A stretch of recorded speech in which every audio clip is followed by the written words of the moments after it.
नमः शिवाय। हर हर महादेव। शिव शंभु अपने भक्तों पर सदा अपनी कृपा दृष्टि बनाए रखें।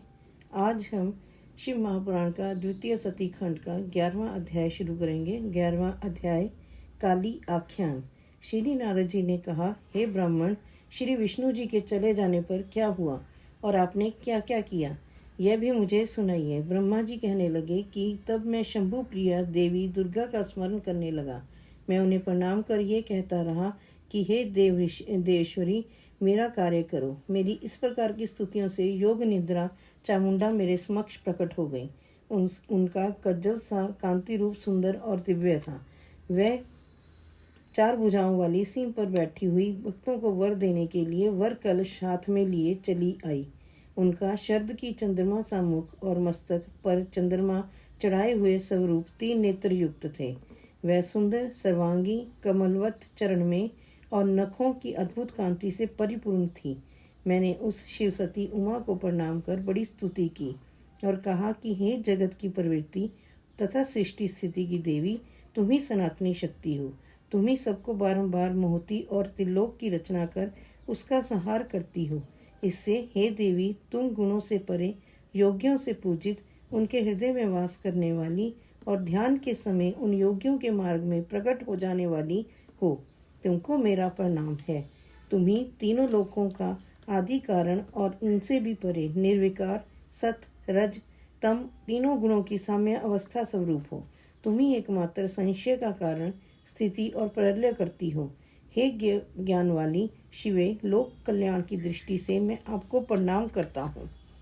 ब्रह्मा जी कहते हैं कि जब इस प्रकार मैंने स्तुति की, तब वंदनीय काली जी मुझ जगत सृष्टा से बोली, हे ब्राह्मण, आपने किस लिए मेरी स्तुति की है, मुझसे शीघ्र कहो, मैं उसे प्रसन्नता से करूंगी। तब मुझ ब्रह्मा ने कहा, हे सर्वज्ञ, मैं आपकी आज्ञा से कहता हूँ,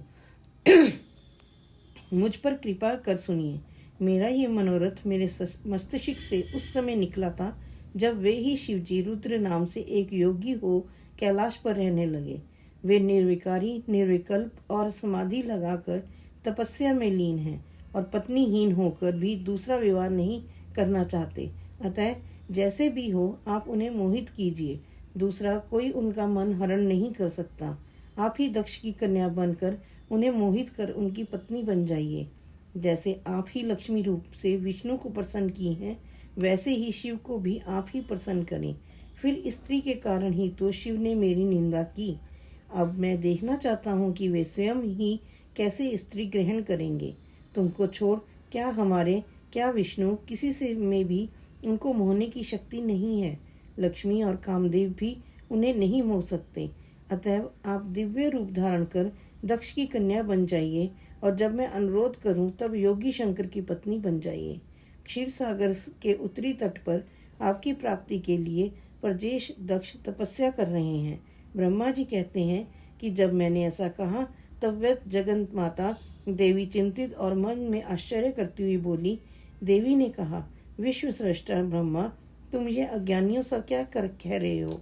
अरे ब्रह्मा के भी मन में शिव को मोहने का भाव आ गया और इसके लिए मुझसे वर चाहते हो। भला निर्विकल्प शंकर को मोहने से तुमको क्या लाभ होगा। मैं तो सदैव से ही उनकी वशवर्तनी और दासी हूँ। उन्होंने ही तो भक्तों का उद्धार करने के लिए रुद्र रूप धारण किया है, जो ब्रह्मा विष्णु के स्वामी और किसी प्रकार योग में उनसे कम नहीं अपितु बढ़कर है। हे ब्रह्मा, ये अज्ञान विमूढ़ता तुम में कब से आई। वे तो माया के स्वामी पर से भी परे हैं। आज ब्रह्मा उन्हें पुत्रवत मोहना चाहते हैं। ऐसा विचार कर देवी ने सोचा कि यदि इन्हें वर नहीं देती हूँ तो वेद मार्ग भ्रष्ट हो जाएगा, परंतु मुझे तो ऐसा उपाय करना ही चाहिए जिसमें शंकर जी प्रसन्न हो जावें और मुझ पर क्रोध भी न हो। ब्रह्मा जी कहते हैं, हे नारद, ऐसा विचार कर देवी ने मन में शंकर को स्मरण किया। फिर शिव जी की आज्ञा पाकर कहा। दुर्गा बोली, हे ब्राह्मण, तुम्हारा ये कथन सत्य है कि शंकर जी को मोहने के लिए मुझमें दूना प्रयत्न उत्पन्न हो गया है। मैं इसका प्रयत्न अवश्य करूंगी जिसमें शिवजी मोहित हो स्वयं ही दूसरा विवाह कर लेवें।